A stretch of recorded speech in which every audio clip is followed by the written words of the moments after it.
Welcome to Headline Simsbury. I'm Karen Handville. The Simsbury Chamber of Commerce and Green Monster E-Cycling are teaming up to provide Simsbury residents with an electronics e-cycling event. Bring your items to Andy's Plaza, 836 Hot Meadow Street on Saturday, April 20th from 9 to noon. You can also drop off through a convenient drive-through at the same location. If you have questions about acceptable items, you can call Sam at 860-436-1286. On that same day, Saturday, April 20th, the Simsbury Police Department and Simsbury Social Services are co-sponsoring a paper shred event from 9 until 1. This event is for Simsbury residents only, and there is a 3 grocery-sized bag limit per household. Please bring your shred materials to the front parking lot at the Simsbury Town Hall, and if you have any questions, you can contact Lieutenant Fred Sifodaskalakis at the Simsbury Police Department, 860-658-3107. The Simsbury Chamber of Commerce invites you to a Healthy Chat event on Monday, April 22nd at Eno Memorial Hall. Registration begins at 3:30, forum begins at 4. Learn about healthcare reform and how it will impact you and your family and employees. This open forum will give you a chance to ask questions, meet with healthcare reform experts.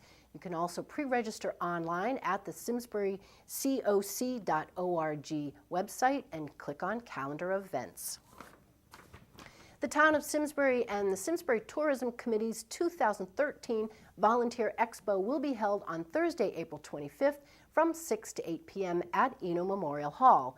This is a great opportunity for residents who wish to volunteer in the community to meet with nonprofit and service organizations. The event was started by State Representative John Hampton 5 years ago as a way to help groups find volunteers and celebrate all that these groups do for Simsbury. This event is free, no pre-registration is required, and remember, please stop by the SCTV table during your visit to meet with and talk to SCTV volunteers. Bob Burke, a singing member of the Farmington Valley Chorale, is here to tell you about their upcoming concert in May. If you haven't been paying much attention to the festival and celebration calendars lately, you may have missed a recent one called Purim, or the Festival of Lots. This celebration commemorates the deliverance from destruction of the Jewish people in the ancient Persian Empire. It's a story recorded in the biblical book of Esther. It's also an oratorio written by Handville that will be performed here in the Farmington Valley this spring. An oratorio is a concert, including an orchestra, a choir, and soloists. In contrast to his more widely known sacred music, Handel wrote Esther for popular audiences. It is among the earliest oratorios written in English. There are monumental choruses in the score, but Handel also provides choral transitions that echo the solo arias. Still others work to foretell, as do several of the recitatives, which serve to advance the plot. These operatic elements fulfill Handel's work and make for an exciting performance that's filled with drama. Esther has lyrical charm, infatuation and outrage, secret plots, tense appeal, and despondent cries. It tells the biblical story of the beautiful Israelite, Esther, who became a queen when the king of Persia chose her to be his wife. As the oratorio opens, the king, who knows nothing of Esther's heritage, is in agreement with plans by his evil prime minister to kill all the Israelites in the king's empire. At great personal risk, Esther will courageously reveal her background, intercede with the king, and save her people. The annual commemoration of their deliverance is the holiday of Purim. Although this oratorio was very popular in Handel's time, it has not been performed in Connecticut for at least 50 years.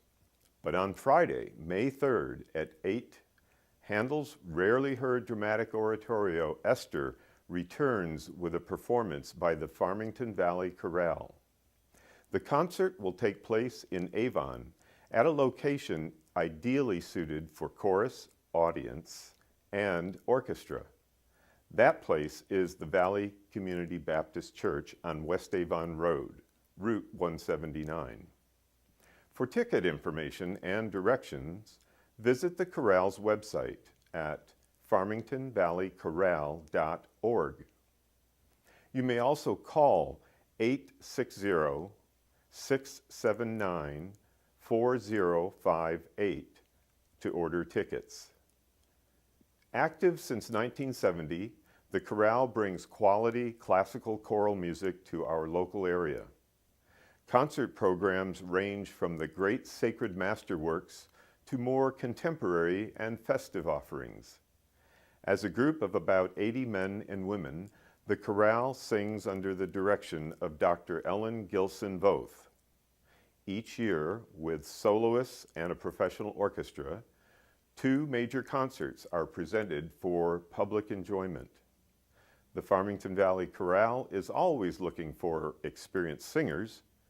No auditions are required, only a love of music and the desire to sing with others who share a passion for learning and performing the classical choral repertoire. If you have this passion and will commit to weekly rehearsals, join the chorale. Following a summer break, rehearsals will start again in Simsbury with one of the masterworks of Brahms. That will be on September 8th.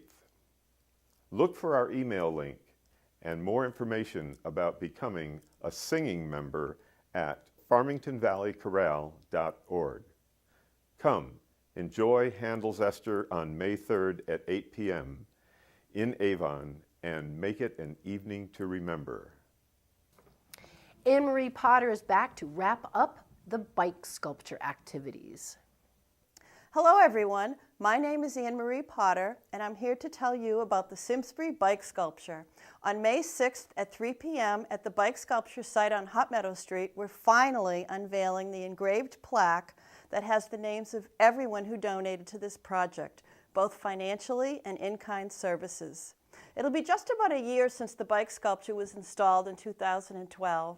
We thought it was fitting to come to closure on May 6th during National Bike Month. There's no rain date, so I hope the weather's on our side.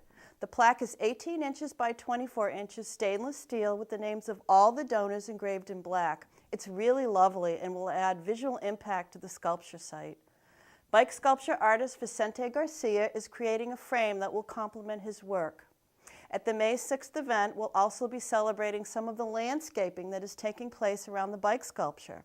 I'm happy to report the following. The bike sculpture is being raised and small stones and mulch will dress it up a bit. We have Mike Gerard of Simscroft Echo Farms and Tom Roy, Director of Simsbury Department of Public Works, to thank for this. Just as exciting, Dave Burr of D.W. Burr Landscape and Design is donating 7 arborvitae shrubs for a backdrop between the bike sculpture and the parking lot. Mickey Toro of C-Tech Solar, a Simsbury business, is donating solar lighting panels so the bike sculpture will be visible at night.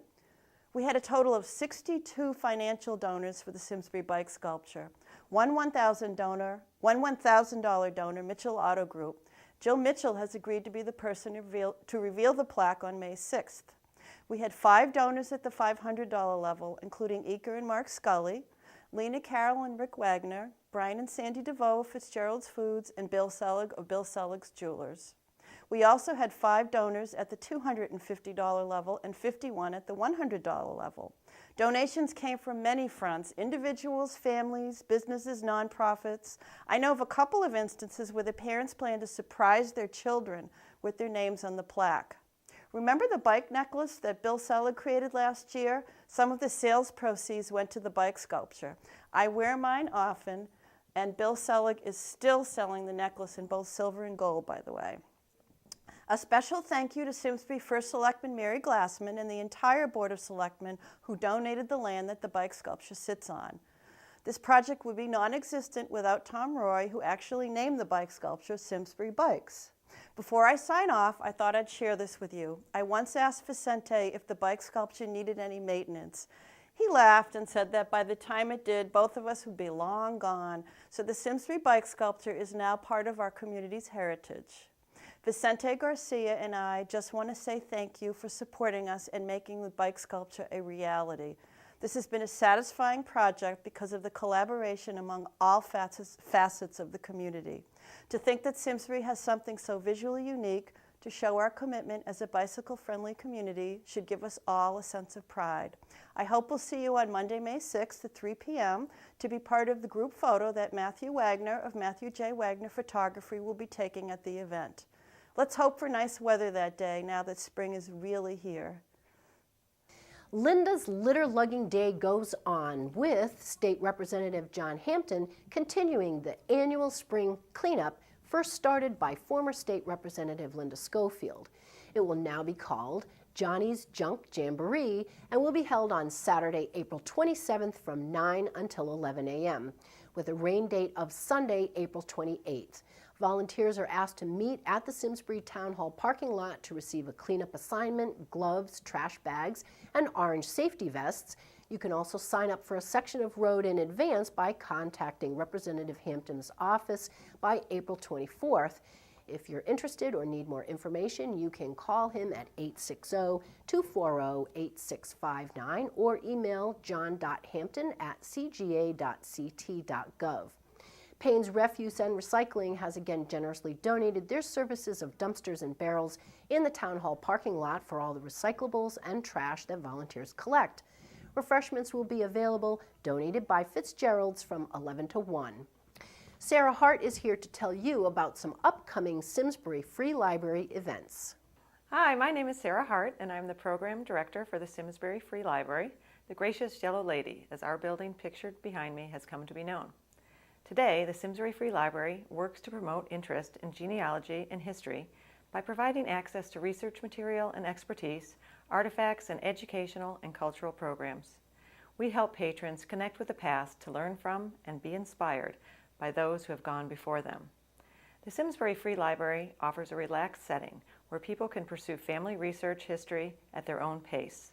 For everyone from seasoned genealogy veterans to beginners, we have the staff and resources necessary to help visitors create family trees, search local histories, look up census records, explore vital records, and much more. At the Simsbury Free Library, we offer a variety of different programs and events. While they are free and open to the public, we encourage donations and welcome new members. RSVPs for programs are requested via phone or email.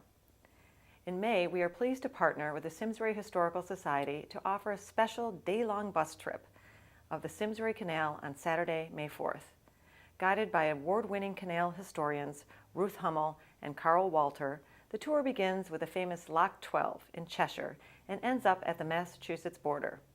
Along the tour route, Hummel and Walter will share information about the social, economic, and engineering history of the attempt to create an inland waterway connecting New Haven, Connecticut to Northampton, Massachusetts, and beyond. The bus will depart promptly at 8 a.m. and return around 5 p.m. Tickets are $50 per person for members of the Simsbury Free Library and/or Simsbury Historical Society, and $60 for non-members. A box lunch is included in the price of the ticket. Please contact us to reserve a space. On May 11th from 10 a.m. to 1 p.m., we're offering drop-in genealogy help with our wonderful genealogist, Diane LeMay. Stop in and ask Diane your latest questions as you trace your family history. The program costs $5 per day for non-members.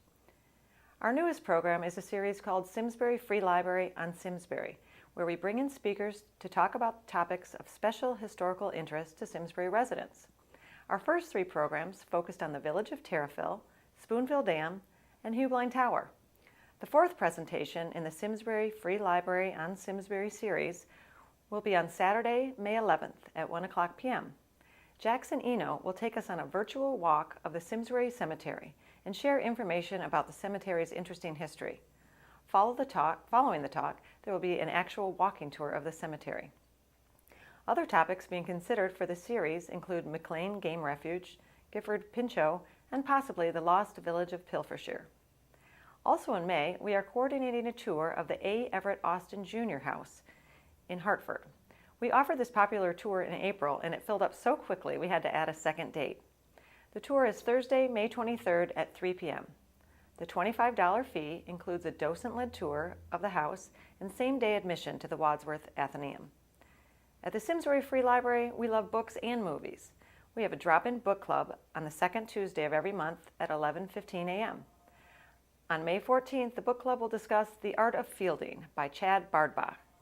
It is a story of how 5 people's lives are upended when a baseball star's routine throw goes disastrously off course.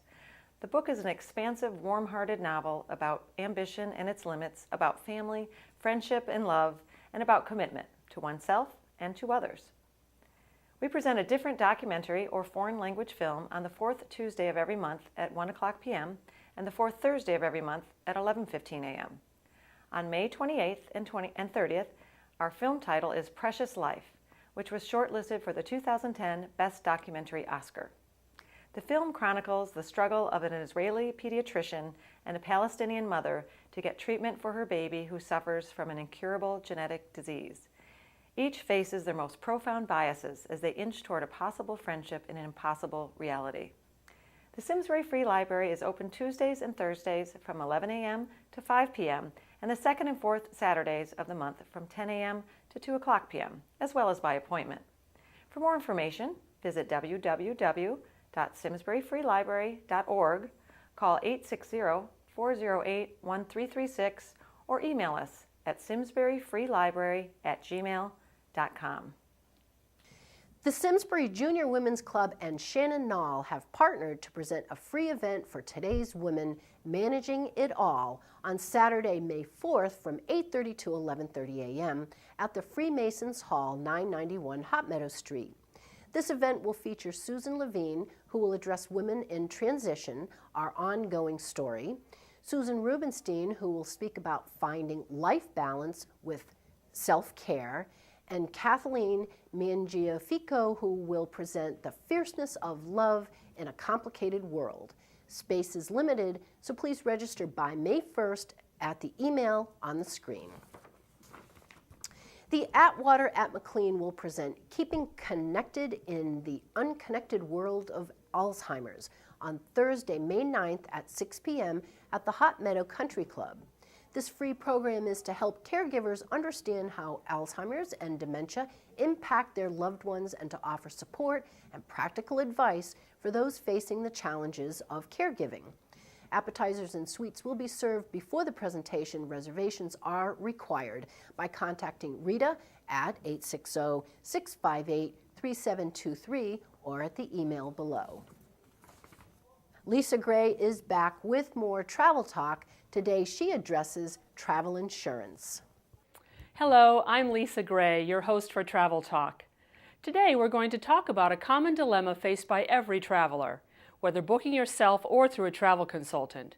Should you purchase travel insurance?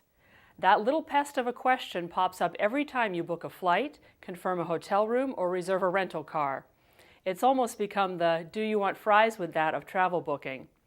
But the answer is not that simple, and every situation is different depending on the individuals traveling. As with any type of insurance, purchasing travel insurance is a precautionary measure against a possible threat. When traveling, there are any number of mishaps or flat-out disasters that could occur. Before even leaving home, you, a traveling companion, or close relative could become seriously ill, preventing you from taking your trip, but causing you to forfeit the non-refundable portion of your reservation. En route, a flight delay or cancellation could cause you to have the unexpected expenditure of a last-minute hotel room for the night, or your luggage could be delayed or lost, resulting in you having to buy clothes to get you through the first couple of days of your trip before your bags can be found and delivered to you. While enjoying your destination, a serious illness or accident may cause you to have to seek medical care, or you may be the unfortunate victim of a theft, resulting in further expense. Or you may get word from back home that a close relative has fallen seriously ill or passed away, and you must put out the unintended expense of returning home early. Over the years, I have had many unfortunate traveling mishaps, beginning with my then 7-year-old son being seriously injured in a hotel pool and requiring emergency medical care while in Mexico. A few years later, that same son became so ill with a strep infection that we spent every day of our cruise vacation in the ship's onboard hospital where he was receiving IV antibiotics. Then, when embarking on our honeymoon, my husband and I missed our flight out of JFK, couldn't get one until the next day, and consequently missed our cruise ship departing from Barcelona. We had to rent a car and drive through the night to meet the ship at its first stop in Cannes, France. 2 years ago, when 4 days before my husband and I were to depart on a trip to Puerto Vallarta, my mother underwent life-altering surgery, and I was advised by her doctors not to leave her. So, needless to say, with our string of bad luck, when I'm asked, "Would you like to purchase travel insurance?" the answer is always yes. But what about for your own situation? Accidents can happen to anyone, but travelers tend to buy insurance if they feel they are more at risk or more likely than the average policyholder to have the need to make a claim. Let's consider a couple of my own clients as examples. Mr. and Mrs. A are world travelers. Mr. A, in his 80s, has a number of health problems and is primarily confined to a wheelchair, but they don't let that keep them from their love of traveling. In fact, they plan to embark on an Alaska cruise this spring and are extending their trip several days before and after the cruise. They've booked one of the best cabins on board and have already committed a great deal of money to their trip, including their cruise fare and airfare that would be non-refundable if anything happened that would require them to cancel it or cut it short. Ms. B, on the other hand, is a single woman in her early 30s with no children who is an avid golfer. She tends to prefer domestic travel, close to home, someplace she can just throw her clubs in the back of her car and drive to for a long weekend. It's pretty clear in this scenario who should buy insurance. Your own situation may be similar to one of these or similar to mine. My husband and I are middle-aged and blessed with good health, but we have 6 children and 4 grandchildren between us, as well as 5 parents in their 70s and 80s. We're not too worried about ourselves, but if anything happened to one of our loved ones, our travel plans could change in an instant. Generally, travel insurance is sold in packages, combining various categories of coverage in different price ranges. A good travel consultant can help you determine which package is best for your particular situation, but coverage is generally inexpensive given what you stand to lose if your trip is canceled. Here is a general overview of what a travel insurance policy may cover. Medical. If your regular health insurance doesn't cover you while abroad, and many don't, you need some when you travel. Definitely check on the specifics of your own policy and make sure there are in-network hospitals in the area you are traveling to. Also, inquire about what would happen if you couldn't communicate with emergency personnel and wound up at an out-of-network facility. Many travel insurance policies will reimburse medical expenses no matter what hospital you end up at. And even if you have full coverage through your normal policy, there is almost always additional costs like deductibles that will be covered by travel insurance. If you, a traveling companion or family member, have a pre-existing medical condition, make sure you purchase a policy that covers this too. Emergency evacuation. While the need for a medical evacuation is certainly rare, the circumstances under which it's needed are unexpected and often severe. A roadway accident with serious injuries, a heart attack, a brush with nature such as an extreme weather situation or wildlife incident, or simply the worsening of an illness that suddenly transforms into a major medical emergency can have catastrophic consequences. And trying to arrange your own medical evacuation in a foreign country can be difficult, complex, and expensive. International medical evacuation typically costs $50,000 or more. Emergency evacuation coverage will reimburse the cost to transport you to the nearest treatment suitable by U.S. medical standards, transport you back to the U.S. with medical escort if needed, or transport your remains back to the U.S. in case of unexpected tragedy. So it comes down to how likely this scenario is. Are you headed to a particularly isolated region or one with below par medical care? Climbing mountains or fording rivers? Then having evacuation coverage as part of a package or separately is a good idea. Travel protection. General travel protection insurance will offer full or partial reimbursement for prepaid reservations if your trip is canceled, interrupted, or delayed. Some people rarely spend much on a trip before they leave beyond the plane ticket and maybe the first night in a hotel. But for others with expensive seats and long prepaid reservations, it makes sense to have this kind of protection. Some banks offer this coverage when you purchase your travel using their credit card, but it can sometimes be difficult to process a claim. Also, most airlines will issue a credit for the full amount paid for each ticket that is good for 1 year from the date of original purchase, not your departure date. But there is also usually a change fee of at least $150 when you go to use your credit. Baggage protection. Baggage protection insurance will reimburse you for items lost or damaged in transit and cover expenses incurred if your luggage is delayed. Again, your credit card company may offer similar coverage, but insurance can provide coverage beyond your flight for damage, loss, or theft of your belongings. Bankruptcy or default.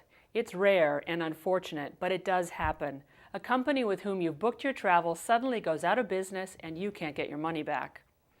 Travel insurance would reimburse you for expenses lost in this type of situation. There are also several optional coverages to consider, such as accidental death and dismemberment.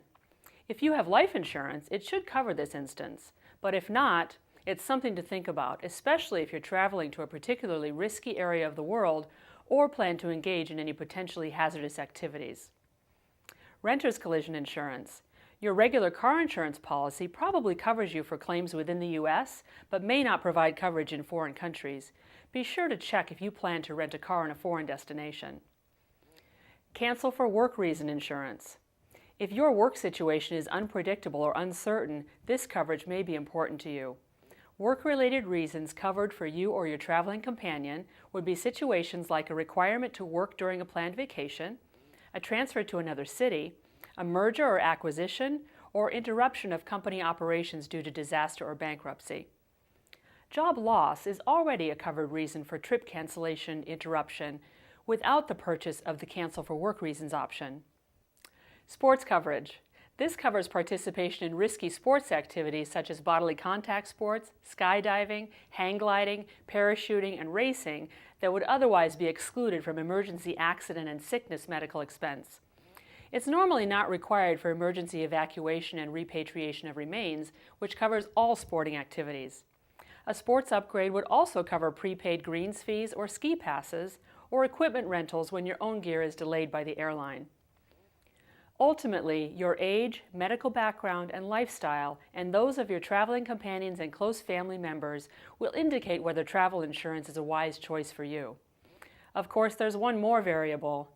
If you're a worrier and having coverage for every imaginable circumstance that may befall you will allow you to relax and enjoy your trip, then travel insurance is always a wise choice. I'm Lisa Gray, and this has been Travel Talk. If you have questions or would like more information, please contact me at 860-305-0605 or traveltalent@comcast.net. Thank you for joining me. That's it for this week. Thank you for joining us.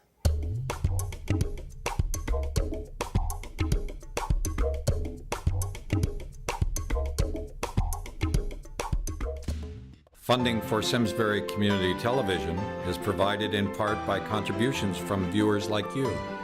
Thank you.